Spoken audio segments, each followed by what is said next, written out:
Nous sommes à Beaune, capitale des vins de Bourgogne. C'est la ville historique des négociants et c'est pour ça qu'elle mérite cette appellation de capitale. Nous avons édifié cette cité des climats et vins de Bourgogne, le navire amiral finalement de cette cité, puisqu'elle se compose de 3 lieux, Mâcon et Chablis. Les 3 cités parlent de l'entièreté de la Bourgogne, mais à chaque fois effectivement avec un décrochage local. Et en 2015, l'inscription au patrimoine mondial de l'UNESCO des climats du vignoble de Bourgogne a été un moment phare, parce qu'il donnait une dimension culturelle, un engagement finalement presque moral à partager, à transmettre ce patrimoine exceptionnel que nous avons.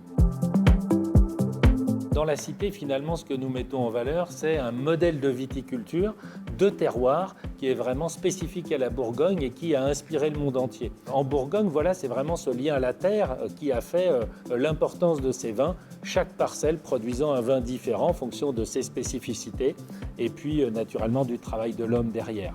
Donc c'est ce modèle aujourd'hui qui est vraiment au cœur de ce que l'on montre, même si la Cité des climats et vins de Bourgogne a un rôle de passerelle.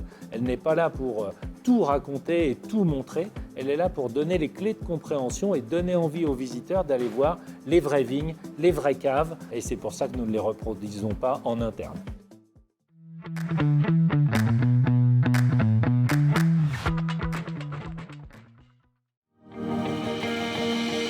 Cette tournée des terroirs elle a été créée en 2023 à l'occasion des 70 ans de la route des vins d'Alsace. C'est le plus grand événement touristique dans les vignes depuis la création de la route des vins il y a 70 ans.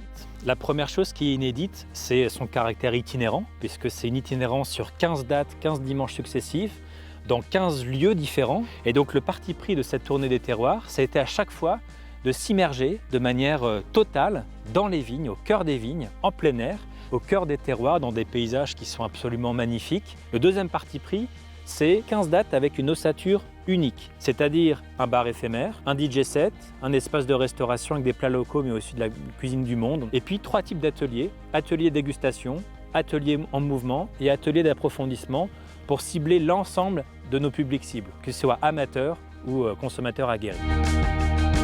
L'idée, c'est de découvrir ou redécouvrir des terroirs forts alsaciens dans des cadres bucoliques, des cadres vraiment les pieds dans les vignes, faire comprendre en fait les spécificités des vins d'Alsace.